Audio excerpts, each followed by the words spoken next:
All right. The Diplomat is an interesting crew member.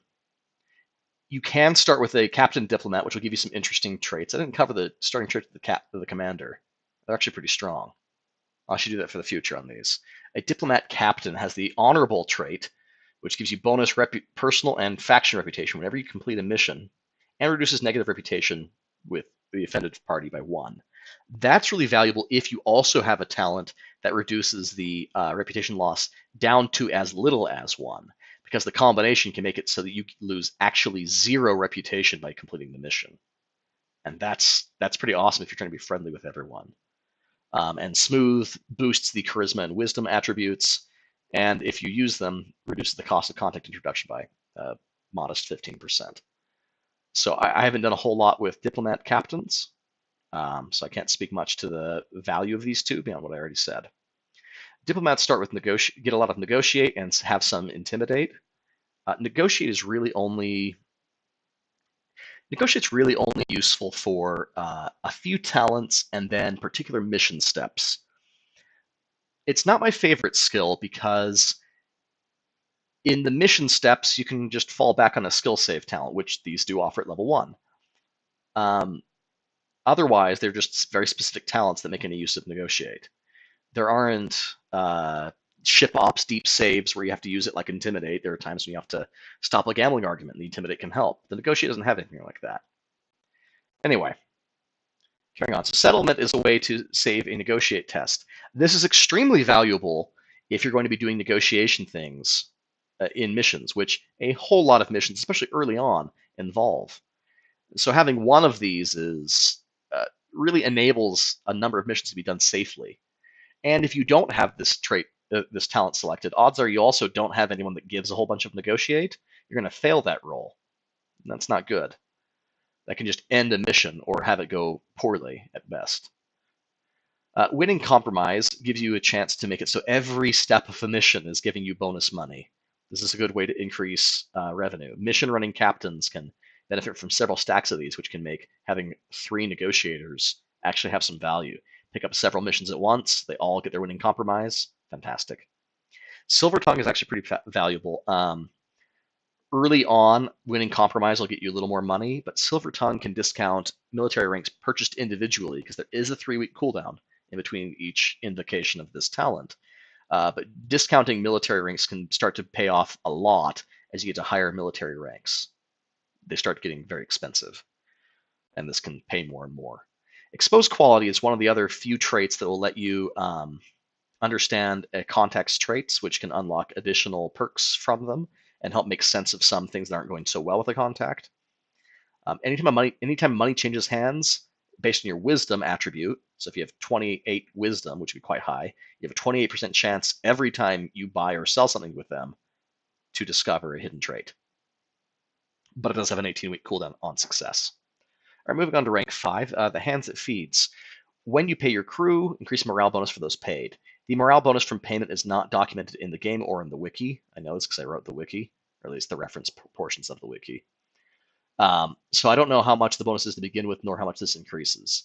I also don't know how much the morale penalty for unpaid crew is reduced by, or how much it was to begin with. It's a shame that we don't really know how powerful this perk is. I'll try to get that documented in the future when I can learn that. All right, upstage success. This is giving you more contact reputation, different from faction reputation, and influence bonuses by charisma percent. Influence bonuses are usually in the realm of 1 or 2, so you'd have to have like 50 charisma for it to matter. Except when they are in really low reputation, like -10, then raising them can be faster because they'll get like 6 from a mission. And then if you have 30 charisma, you're actually able to get a couple extra points of influence. But in general, I don't feel this is a very powerful talent. But the contact reputation piece, it can speed some things up if you're only increasing contact reputation through missions.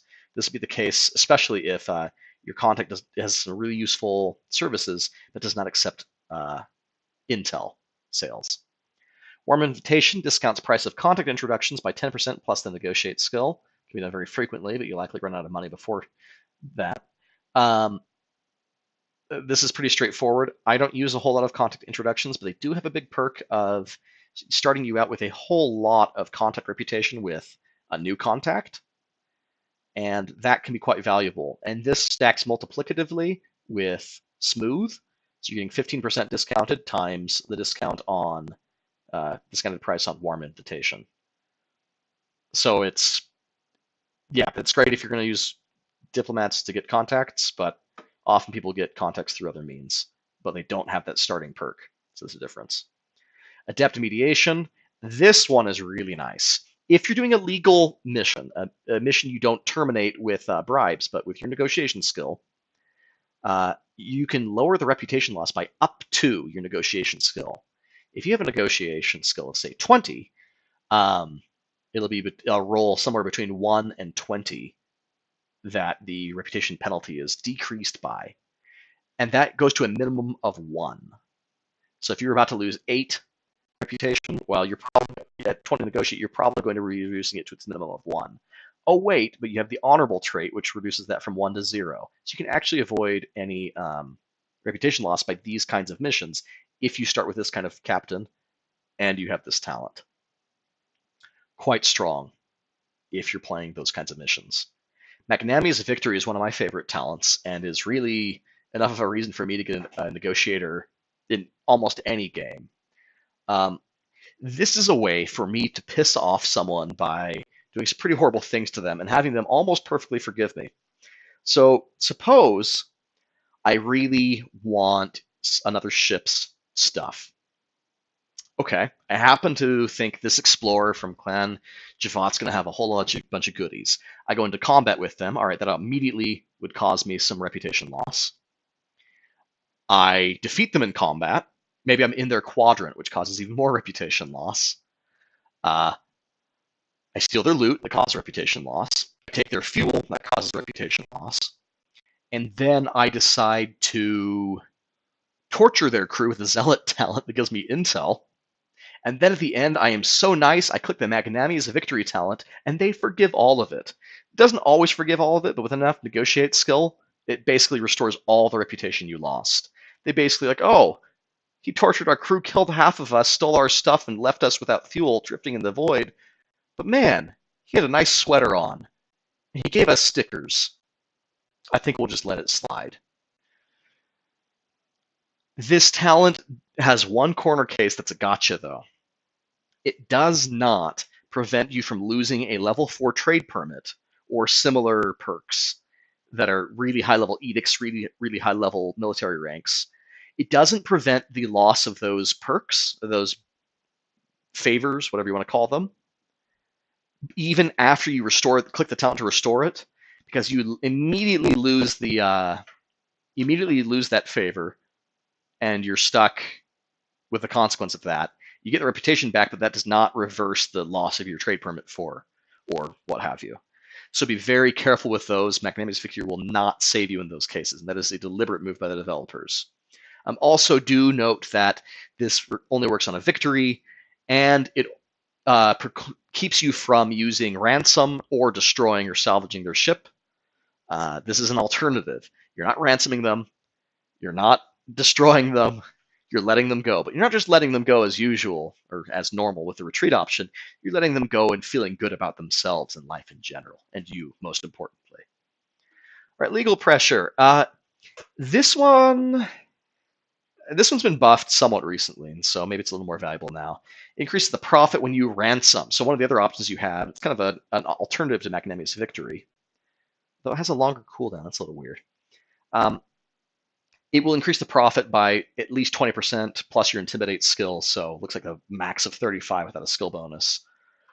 But it costs you sometimes 1 or 2 reputation, sometimes none, in addition to the normal loss of your ransoming. So really, this would only pay out if you were okay with a moderate level of reputation loss of the faction and you defeated a ship, say by disabling its engines on turn 2, and so most of their crew's still alive, thus you're able to get a lot out of the ransom. I can't find too many cases where legal pressure is the best option. I cannot recommend it in general. Political hooks is an interesting one. It impacts anything that impacts a conflict, at least missions, spying, blockade, and patrolling. Uh, you get more conflict score bonus. Now these matter. Oh, 10% plus faction rank? Huh. I don't even know what faction rank means. I always thought that was a skill. I will have to look into what that means because I don't know what is that your military rank? Is that your faction reputation? It was misspelled as rank. Well, it's at least 10%. Um, Influencing conflicts is important for helping the contacts that you care about to win, so that they have better perks for you, while your enemy's contacts are made to suffer. Which, while you could also go to them for perks, sometimes your enemies will harm your contacts later on. So it's good to kind of put their face in the mud to slow that down. Still, I think that the rank 8 Magnanimous Victory is the easy winner for the Diplomat.